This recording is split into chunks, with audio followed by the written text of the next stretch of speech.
dianggap sebagai tantangan oleh Gus sebagai Miftah? tantangan bagi saya. Yang barangkali salah satu pihak yang nyerang saya itu karena saya dianggap terlalu ngepro dengan pemerintah. Padahal sikap saya seperti itu.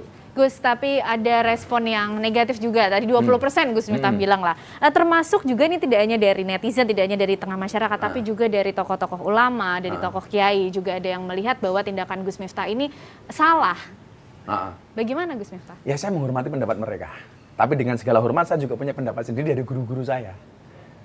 Saya wajib menghormati pendapat jenengan. Tapi saya tidak bisa menuntut Anda untuk menghormati pendapat saya dan guru-guru saya. Itu hak kalian. Walaupun saya tidak sependapat dengan mereka. Termasuk yang dikatakan bahwa apa yang dilakukan Gus Miftah ini sebenarnya toleransi yang kebablasan. Ya. Bagi saya sebenarnya nggak kebablasan toleransinya, yang kebablasan itu komentarnya. Komentar-komentar yang kemudian masuk menanggapi. Saya baca sejarah begini, satu ketika Khalifah Umar itu masuk untuk datang ke kota Syam, itu disambut oleh orang-orang Nasrani.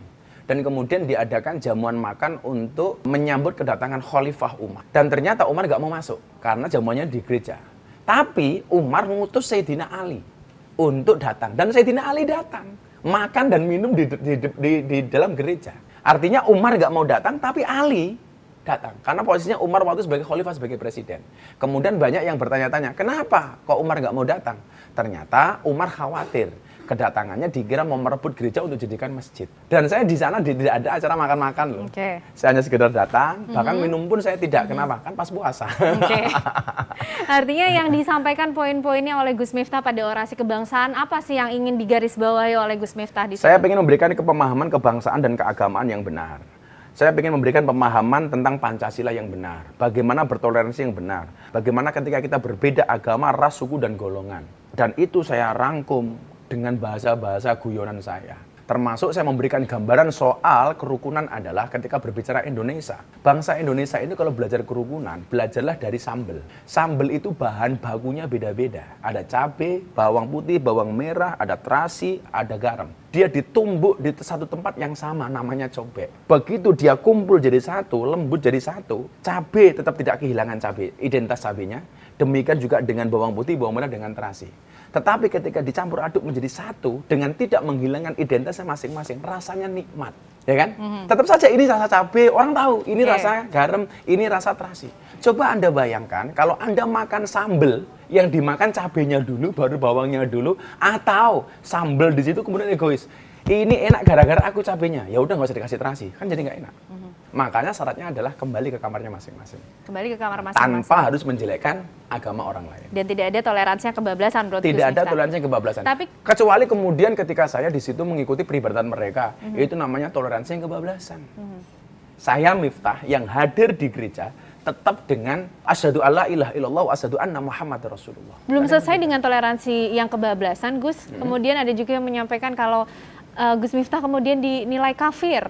Bagi saya lucu ya, orang yang 70 tahun kafir, itu membaca syahadat sekali kafirnya terbakar loh, hilang. Saya tiap hari tahlilan dianggap kafir, kan wow. Apakah marah dengan pendapat itu? Tidak, mereka saya hormati. Ya itu tadi, saya tidak bisa ngatur omongan orang.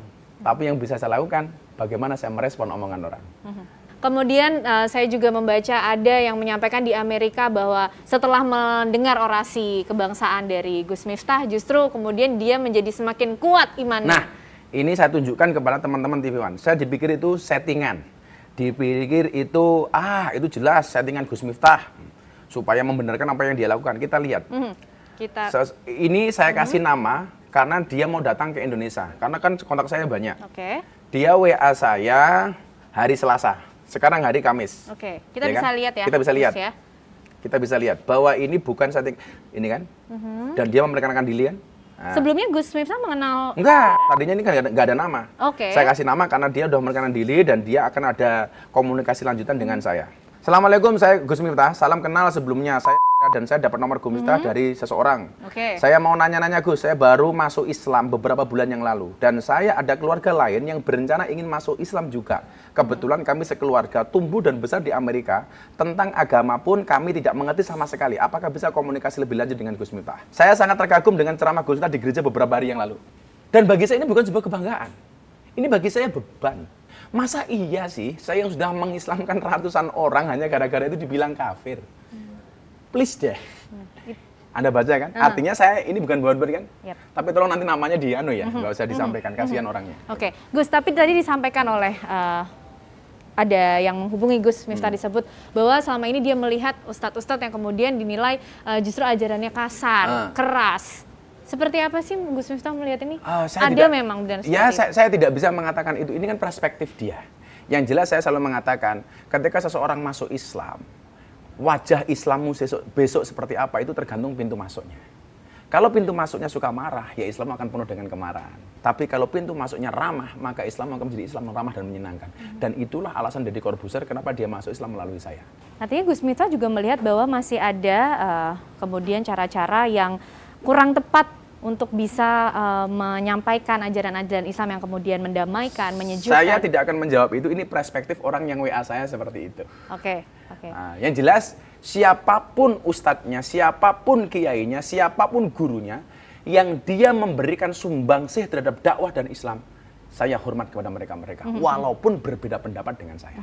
Ini menjadi orasi kebangsaan terakhir untuk Gus Miftah, lebih berhati-hati lagi atau kalau justru berhati-hati sebagai... jelas, tapi kalau berhenti mengkampanyekan kebinekaan dan kebangsaan, tidak mungkin. Saya akan terus, karena itu wasiat dari guru-guru saya. Dan Gus Miftah melihat apa yang kemudian sudah terjadi kemarin dengan orasi kebangsaan di GB itu sebagai sesuatu yang tidak salah? Tidak salah dan lumrah-lumrah saja. Kalau salah nggak akan saya lakukan. Oke. Itu saja lah. Itu. Dan momen-momennya nanti yang akan lebih berhati-hati juga dilihat oleh Gus Miftah. Pasti. Kalau berhati-hati pasti. Saya jelas terima kasih kepada teman-teman yang memberikan masukan, kritikan, baik yang itu berangkat dari hati maupun berangkat dari emosi. Yang jelas, ketika kita menyelesaikan masalah dengan emosi, maka kamu tidak akan pernah mendapatkan solusi. Terima kasih Gus Terima Miftah. kasih, Assalamualaikum Dewan warahmatullahi wabarakatuh. Sehat selalu. Nah, pemirsa, itu tadi penjelasan langsung dari Gus Miftah mengenai orasi kebangsaan yang kemudian sempat menjadi viral, kontroversi di tengah masyarakat, dijawab langsung oleh Gus Miftah. Kita akan temukan fakta berikutnya.